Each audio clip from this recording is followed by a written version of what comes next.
যুগান্তরের প্রতিবেদন। বরিশালে ৩টি আসনে বিদ্রোহী প্রার্থী, বিএনপির ভোটে ভাগ বসাচ্ছে ঘোড়া ফুটবল।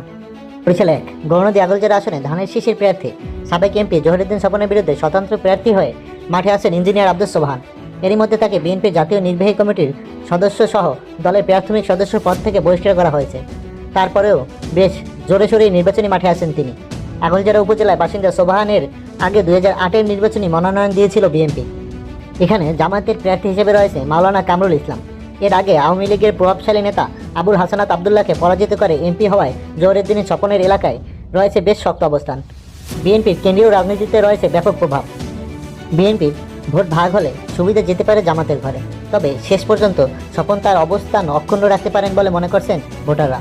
যুগান্তরকে ইঞ্জিনিয়ার সোবহান বলেন, এটা আমার জীবনের শেষ নির্বাচন, বয়সের কারণেই বলছে এই কথা।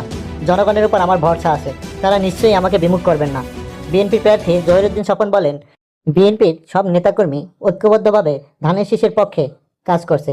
বিএনপির ভোট ভাগ হওয়ার প্রশ্নই ওঠে না। এখানে ঐক্যবদ্ধভাবে সবাই ধানের শীষে ভোট দেবেন।